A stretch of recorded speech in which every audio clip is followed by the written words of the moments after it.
તો આજે આપણે દાખલા નંબર 12નો અભ્યાસ કરીએ. ઈ, એમ અને આઈ 5:3:2ના પ્રમાણમાં નફો નુકસાન વહેંચતા ભાગીદારો છે. તારીખ 31/3/2017ના રોજ તેમની પેઢીનું પાકું સરવૈયું નીચે મુજબ છે. તો પાકા સરવૈયા પર મિત્રો નજર કરીએ છીએ. ઈ, એમ અને આઈ તો ત્રણેયની મૂડી છે. ઈની મૂડી 60,000, એમની મૂડી 30,000, આઈની મૂડી 50,000 છે. તો મૂડી બતાવો, બાકી આગળ લાવે.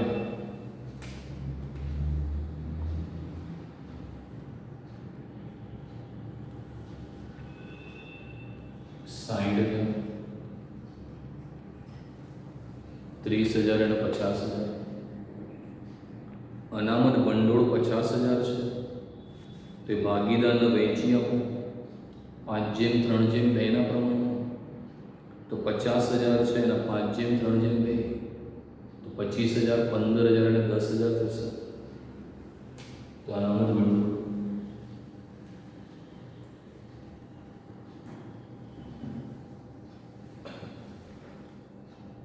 તો 50,000ના 5:3:2 તો 25,000, 15,000 અને 10,000 થશે. ત્યારબાદ મિલકત લેણા સાઈડ રોકડ શિલ્લક છે 22,000. રોકડ ખાતામાં બાકી આગળ લાવે.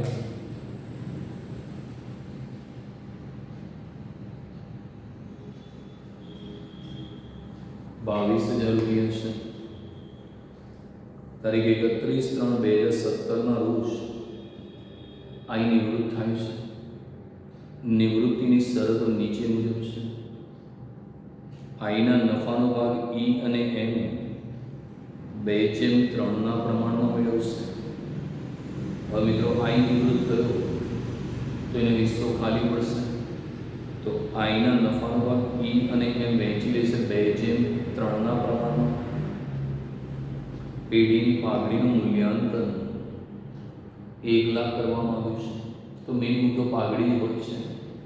તો અહીંયા આઈ નિવૃત્ત થાય છે. તો જરા ગણતરી કરું છું, જેથી નવું પ્રમાણ પણ લાવવું પડશે. તો અહીંયા મિત્રો 3 ભાગીદાર છે, ઈ, એમ અને આઈ.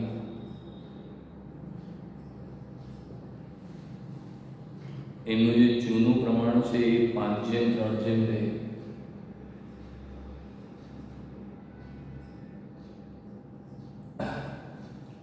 આઈ નિવૃત્ત થશે તો એનો હિસ્સો જે છે ખાલી પડશે. તો આઈનો જે હિસ્સો છે એ 2 દશાંશ. તો આઈનો ભાગ 2 દશાંશ. હવે શું લખ્યું છે? આઈના નફાનો ભાગ ઈ અને એમ 2:3માં મેળવશે. તો આઈ નિવૃત્ત થયો તો એનો હિસ્સો ખાલી પડ્યો. એ ઈ અને એમ વહેંચી લેશે 2:3માં. તો આપણે એને 2:3 કરીએ તો કોણે કેટલો લાભ લીધો એ મળી જશે.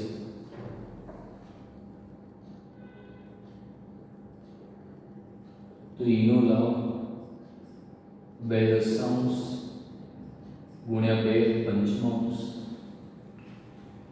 તો 2 દશાંશ આ 2:3 એટલે ગુણ્યા 2 અને 2 + 3 5. 2 દુ 4, 10 પંચા 50. એમનો લાભ તો 2 દશાંશ ગુણ્યા 3/5 તો 6.50 થયું.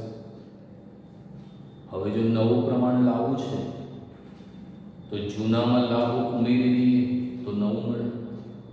ભાગીદારી પ્રવેશ હોય તો નવું બરાબર જૂનું માઇનસ થયા. અને નિવૃત્તિની અંદર ભાગીદાર નિવૃત્ત થાય તો બાકીના લોકો લાભ મળે. તો નિવૃત્તિમાં નવું પ્રમાણ બરાબર જૂનું વત્તા લાભ થશે. તો નવું લાવું છું.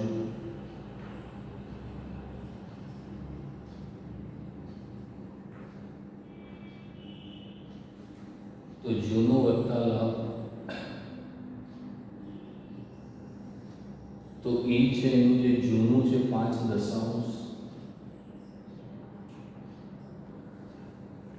વત્તા એનો જે લાભ છે 4.50 છે.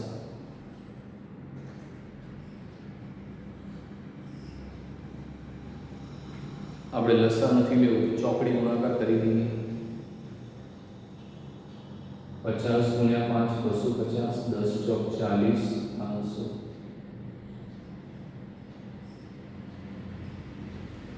તો 290/500 થશે. હવે એમ છે એનું જૂનું છે 3 એનો લાભ છે 6.50, 50 ગુણ્યા 3 150, 10 × 60 500, 210/500. તો નવું પ્રમાણ મળી ગયું છે 290/500, 210/500. એટલે 290 જેમ 210, એક મિનિટનું કાઢી નાખીએ તો નવું પ્રમાણ થાય 29 જેમ 21.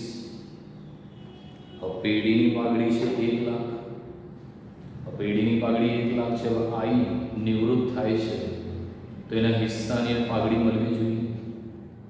આઈ છે એનો હિસ્સો છે 2 દશાંશ, તો 2 દશાંશ મળવી જોઈએ.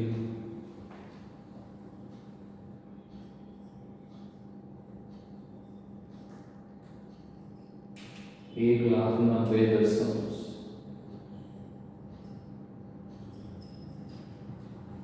तो 20,000 થશે. તો કુલ પાઘડી 1 લાખ છે, આઈનો હિસ્સો 2 દશાંશ, તો એની પાઘડી 20,000 થશે. હવે 20,000 ની પાઘડી કોણ એને આપશે? તો આઈની નિવૃત્તિનો લાભ કોને થયો? ઈ અને એમ ને 2:3 ના પ્રમાણમાં. તો આઈની નિવૃત્તિથી ઈ અને એમ એ લાભ લીધો, તો ઈ અને એમ છે લાભ લેનાર ખાતે ઉધાર થાય, અને જે નિવૃત્ત થયો હંમેશા જમા થાય. તો 20,000 છે એના 2:3, તમે 4:6 કરો કે 2:3 કરો એક જ કહેવાય.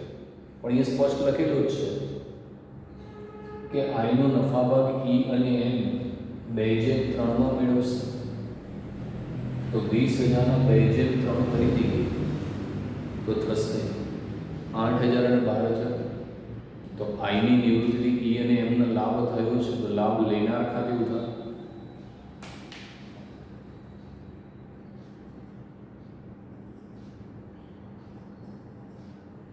ઈના મૂડી ખાતે ઉધાર, એમના મૂડી ખાતે ઉધાર, તે આઈના મૂડી ખાતે 20,000. તો 20,000 ના 2:3 થશે 8,000 અને 12,000. ખતમણી કરી લઈએ છે. ઈના મૂડી ખાતે ઉધાર,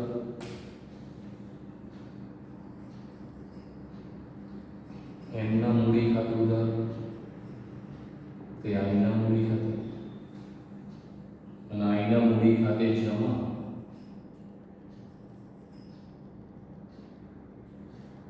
ત્યાં લખાશે ઈના મૂડી ખાતે,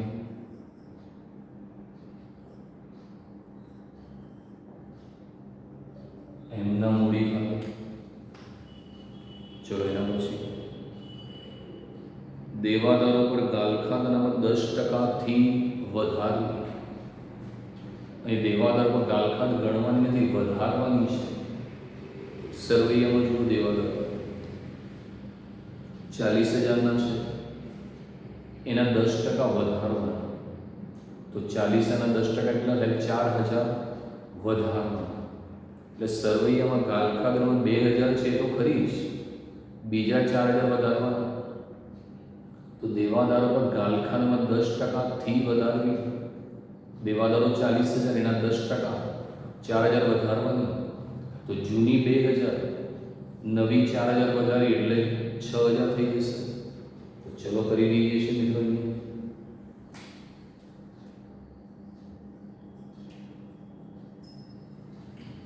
તો દેવાદારો આપેલા છે 40,000, તો 40,000ના દેવાદારો છે.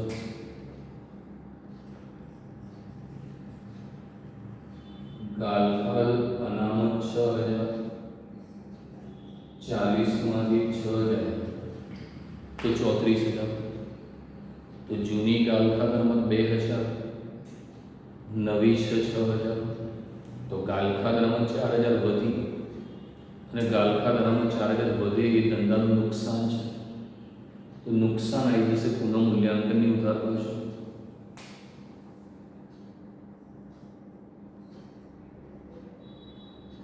તો ગાલખાદ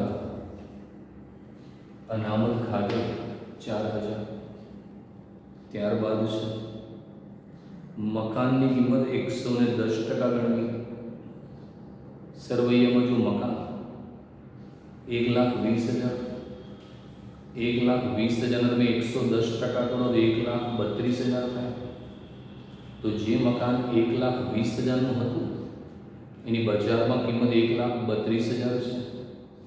તો મકાનની કિંમત 12,000 વધી અને મકાનની કિંમત 12,000 વધે ધંધાનો ફાયદો છે. તો ફાયદો લખાશે પુનઃ મૂલ્યાંકનની જમા. તો બીજી રીતે સમજો, ટકા કુલ કેટલા હોય 100 અને મકાનની કિંમત થઈ 110%. તો 100ના 110 એટલે 10% વધી. તો મકાન 1,20,000 છે, એના 10% વધ્યા 12,000, એ ફાયદો છે. તો સર આપી દઉં છું, મકાન 21 વત્તા 10% વધારો 12,000 તો 1,32,000. મકાનની કિંમત વધી છે તે આપણો ફાયદો છે.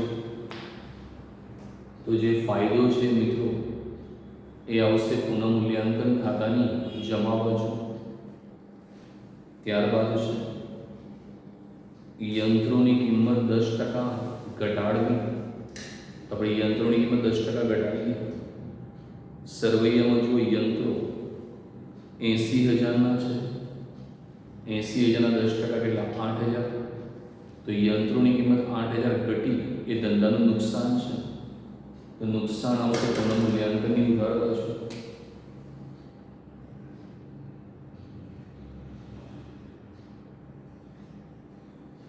યંત્રો ખાતે 8,000. તો યંત્રો 80,000 માઇનસ 10% ઘટાડો 8. 80 માઇનસ 8 એટલે 72,000. તારીખ 30/6/2017ના રોજ પૂરા થતા વર્ષ માટેનું વીમા પ્રીમિયમ 24,000 ચૂકવેલ છે. તો મિત્રો 24,000નું વીમા પ્રીમિયમ આપણે તારીખ 30/6/2017 સુધી ચૂકવી દીધું. પેઢીનું વર્ષ પૂરું થાય છે 31/3/2017 અને આપણે પ્રીમિયમ ભરી દીધું 30/6/2017. તો 3 મહિનાનું પ્રીમિયમ આપણે અગાઉથી ચૂકવેલ છે. તો જો 3 મહિનાનું કેટલું થાય અગાઉથી ચૂકવેલ, કુલ 24,000 કહે છે. તેની ગણતરી બતાવું છું. તો વીમા પ્રીમિયમ જે ટોટલ છે એ 24,000 છે. વર્ષ પૂરું થાય 31/3/2017 અને તમે પ્રીમિયમ ભરી દીધું 30/2017. તો 3 મહિનાનું વીમાનું પ્રીમિયમ એ અગાઉથી ચૂકવેલ છે. મેં લખ્યું છે 30/2017 પૂરા થતા વર્ષ એટલે 12 મહિના. આ 12 મહિનાનું 24,000 છે. આપણે 3 મહિનાનું શોધવું છે. તો 12 મહિનાના 24,000, 3 મહિનાના કેટલા? તો 12 મહિનાના 24,000, 3 મહિનાના કેટલા? તો 6,000. એ અગાઉથી ચૂકવેલ થાય. તો 6,000નું વીમાનું પ્રીમિયમ અગાઉથી ચૂકવેલ છે. અગાઉથી ચૂકવેલી ધંધાની ચાલુ મિલકત છે અને ચાલુ મિલકત વધે ધંધાનો ફાયદો છે, તે પુનઃમૂલ્યાંકનની જમા અને ચાલુ મિલકત આવી જશે મિલકત લેણા બાજુ. તો અગાઉથી ચૂકવેલ વીમા પ્રીમિયમ 6,000 અને ચાલુ મિલકત વધી એ ફાયદો છે. તો અગાઉથી ચૂકવેલ વીમા પ્રીમિયમ છે 6,000. સાતમો હવાલો છે, પણ આપણે એની હાલ ચર્ચા નથી કરતા. પહેલાં સમજી લઈએ. મૂડી EM અને I 60, 30 અને 50. બાકી આગળ આવે 60, 30, 50. અનામત ભંડોળ 50,000, એને વહેંચી દઈએ 5:3:2. 25, 15 અને 10. કામદાર નફાભાગ ભંડોળ એ ધંધાનું દેવું છે 30,000, એનો કોઈ હવાલો નથી, તો કોઈ હવાલો ઉજ્જૈન હતું એમ લખી દઈએ છીએ 30,000.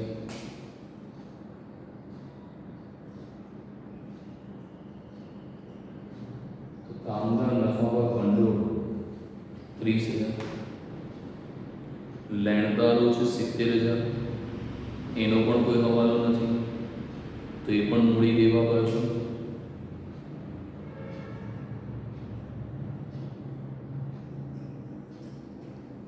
તો લેણદારો 70,000 રૂપિયાના છે.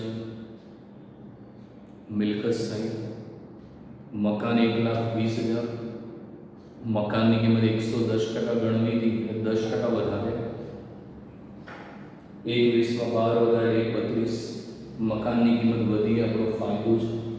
પુનઃમૂલ્યાંકનની જમા. યંત્ર 80,000, તો યંત્રની કિંમત 10% ઘટાડી, તો 80,000 ના 10%, 8,000 ઘટાડે 72,000. યંત્રની કિંમત ઘટી, નુકસાન છે. પુનઃમૂલ્યાંકનની ઉધાર.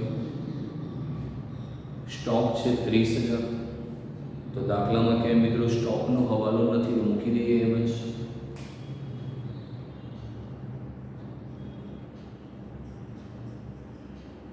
તો સ્ટોક 30,000 આવી જશે. ત્યારબાદ દેવાદારો, બહુ સરસ હવાલો છે. દેવાદારો 40,000 છે. ત્રીજો હવાલો, દેવાદારો પર ગાલખાતમાં 10%થી વધારવી.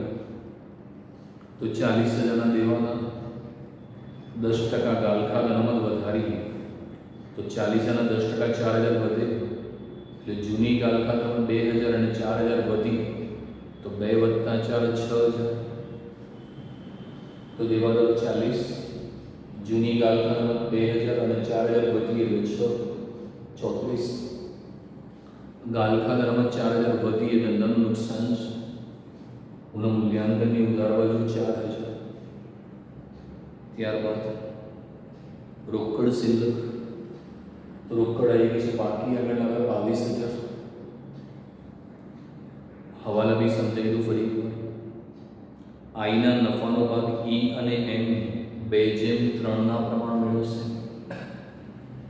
તો E, M અને I એ 3 ભાગીદારો છે. એનું જૂનું પ્રમાણ 5:3:2 છે. હવે I નિવૃત્ત થયો, તો I નો હિસ્સો ખાલી પડશે 2 તો I નો હિસ્સો E અને M મેળવશે 2:3. તો આપણે 2/2 કરીએ તો કોણે કેટલો લાભ મેળવ્યો મળી જશે. 2 ગુણ્યા 2, 2 + 5 = 4,50. M નો લાભ 2 ગુણ્યા 3/5 = 6,50. નવું પ્રમાણ બરાબર જૂનું વત્તા લાભ, તો એનું જૂનું 5 વત્તા લાભ 4,50. 50 ગુણ્યા 5 250, 10 ગુણ્યા 4 40, 50 ગુણ્યા 10 500, 290/500. એમ નું જૂનું છે 3 વત્તા લાભ છે 6,50. 50 ગુણ્યા 150, 10 × 60, તો 210/500, 290 જેમ 210. એક મિનિટો કાઢી નાખીએ તો 29/21. બીજા હવાલામાં લખ્યું છે પેઢીની પાઘડીનું મૂલ્યાંકન 1,00,000 થયું. તો 1 લાખની પાઘડી, આઈનો હિસ્સો છે 2/10 એટલે 20,000. હવે આઈની નિવૃત્તિ લાભ કોનો થયો? ઈ અને એમ. તેનું લાભનું પ્રમાણ છે 2/3. તો ઈ અને એમ એ 2/3 પ્રમાણે લાભ લીધો છે. તો લાભ લેનાર ખાતે ઉધાર, તો 20,000 2/3 એટલે 8,012,000.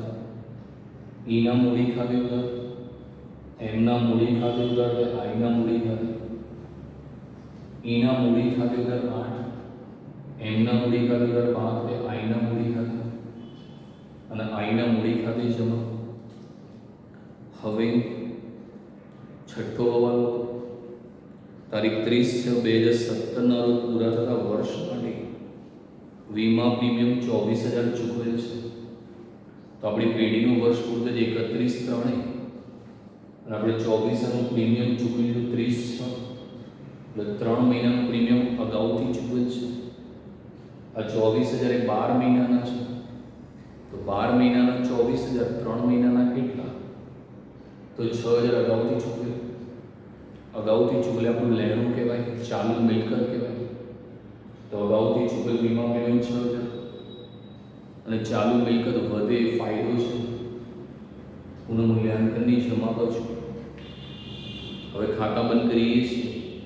7મા હવાલાની ચર્ચા પછી રાખીએ. તો ચલો સરવાળા કરી દઉં છું મિત્રો. 18,000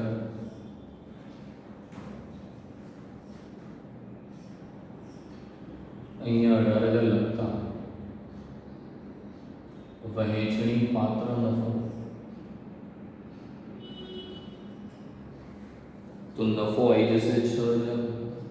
એ વહેંચી તો 5/3/2 માં.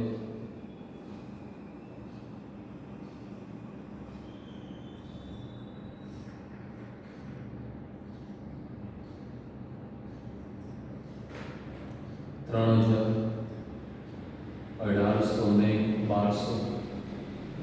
તો નફો એ મૂડી ખાતે લઈ જઈએ.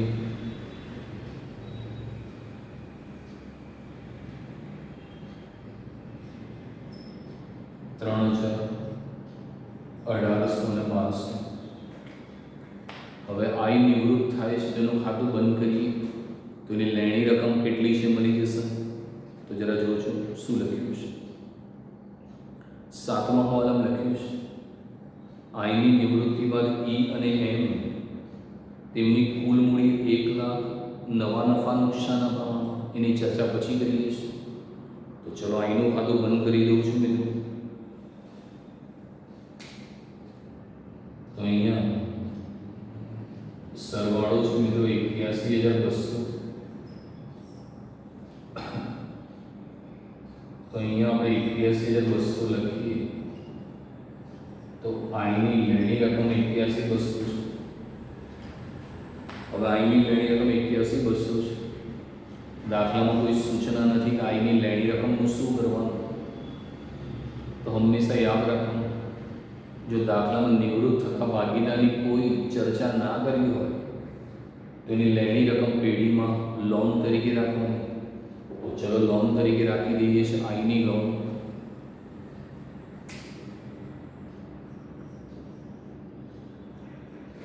તો આઈની લોન ખાતે 81,200. તો એ લોન પેઢી માટે દેવું બનશે. તો આઈની લોન છે 81,200 લોન સરવૈયામાં લીધી. હવે 7મો હવાલો લખ્યો છે મિત્રો કે આઈની નિવૃત્તિ બાદ ઈ અને એમ તેમની કુલ મૂડી 1 લાખ નવા નફા નુકસાનના પ્રમાણમાં રાખશે. જો આ હવાલો ના લખ્યો હોત તો મિત્રો આપણે ખાતા બંધ કરતા.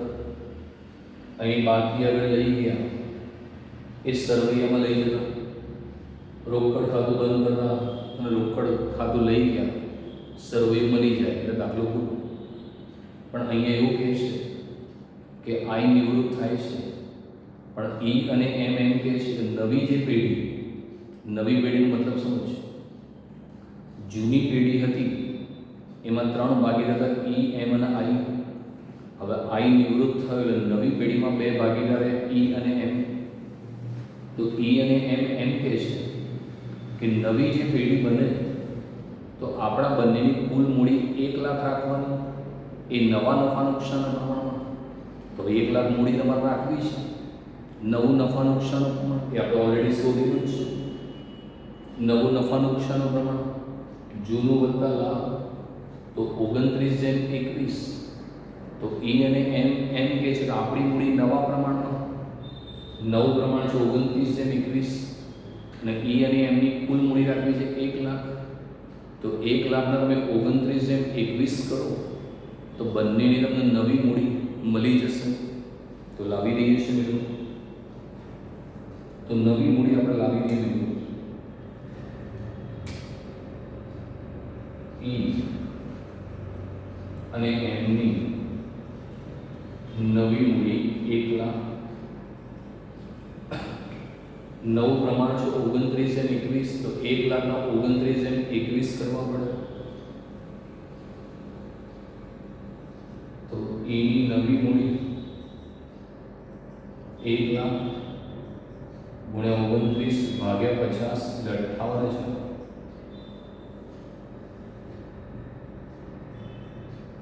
એમની નવી મૂડી 1 લાખ ગુણ્યા 21/50 42,000.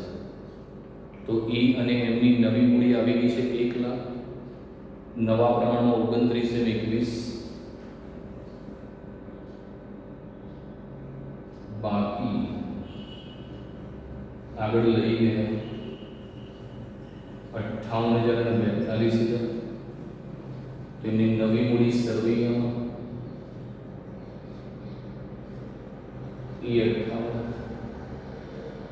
એમ 42 58 વત્તા 42 1 લાખ થાય. હવે નવી મૂડી તો આવી ગઈ. હવે ઈ અને એમનું આપણે ખાતું બંધ કરીએ. હવે તફાવત આવશે તો એ તફાવત રોકડ ખાતે જશે. એનો મતલબ જેની પાસે મૂડી વધારે હશે એ ધંધામાંથી રોકડા પૈસા લઈ જશે અને જેની મૂડી ઓછી હશે એ રોકડા પૈસા લાવશે. તો જોઈએ કોની જોડે મૂડી ઓછી છે, કોની જોડે વધારે છે. તો એક એકનું ખાતું બંધ કરીએ. તો ઈ છે એની જમા બાજુનો સરવાળો વધુ છે 60 ને 25 85,000 88,000 માંથી 58,000 અને 8,000 માઇનસ કરો તો એના ખાતામાં તફાવત આવશે 22,000.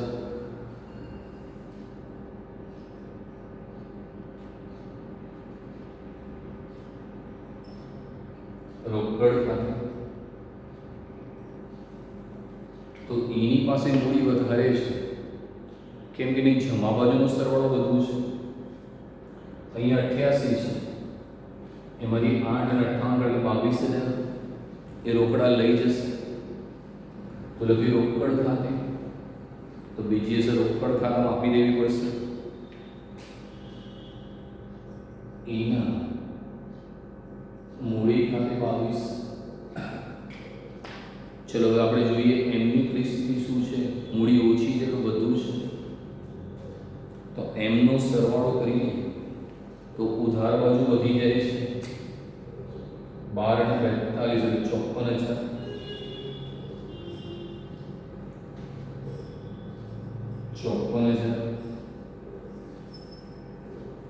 અને ડિફરન્ટ આવે રોકડ ખાતે 7,200.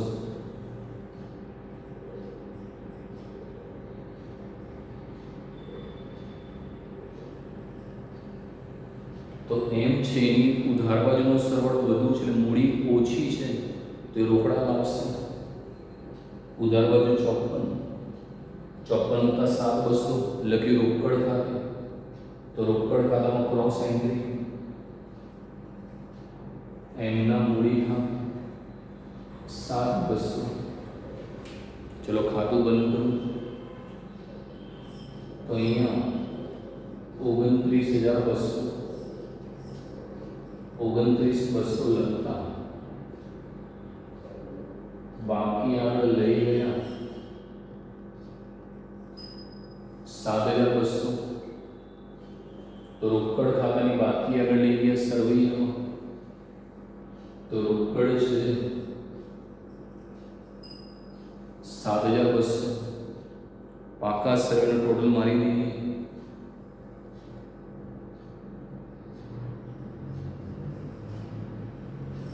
તો ટોટલ છે 2,81,200. 2,81,200. તો સરવૈયું મળી ગયું. આપણે પુનઃ મૂલ્યાંકન બંધ કર્યું. જમા બાજુનો સરળ 18,000. 18,000 બાદ કરતા નફો થયો 6,000. પ્રમાણ છે 5/3/2 3,000 18,1200. નફો લઈ ગયા 3,000 18,1200. હવે આઈ નિવૃત્ત થાય છે તો એનું ખાતું પહેલા બંધ કરીએ. તો આઈની જમા બાજુનો સરળ 81,200. એટલે આઈની લેણી રકમ 81,200 લોન તરીકે રાખી. તો આઈની લોન આવી 81,200. હવે ઈ અને એમ એવું કહે છે કે નવી જે પેઢી બને એમાં ઈ અને એમની કુલ મૂડી રાખવાની 1 લાખ. એવી નવા નફા નુકસાનના પ્રમાણમાં. તો ઈ અને એમની નવી મૂડી છે 1 લાખ. એનું નવું નફા નુકસાનનું પ્રમાણ છે 29/21. તો 1,29,21 એટલે 58,42,000. બાકી આગળ 58,42. 58,42. હવે ઈ અને એમના ખાતામાં જે તફાવત આવે એ રોકડ ખાતે લઈ જવાનો. એટલે જેની મૂડી ખૂટશે એ રોકડા પૈસામાં આવશે અને જેની મૂડી વધુ હશે રોકડા લઈ જશે. તો ઈનું જોયું તો એની જમા બાજુનો સરવાળો વધુ છે 88. એટલે ઈ પાસે મૂડી વધુ છે તો રોકડા લઈ જશે. 22,000 લઈ જશે. તો રોકડ ખાતે 22,000. એમની ઉધાર બાજુનો સરવાળો વધુ છે 54. એની મૂડી ખૂટી એ રોકડા આવશે 7,200. તો રોકડ ખાતે હવે આપણે રોકડ ખાતું બંધ કરી દઈએ છીએ. તો 29,200. બાકી આગળ લઈ ગયા 7,200. રોકડ સર્વે બધું 7,200 અને પાકા સન ટોટલ 2,81,200. 2,81,200.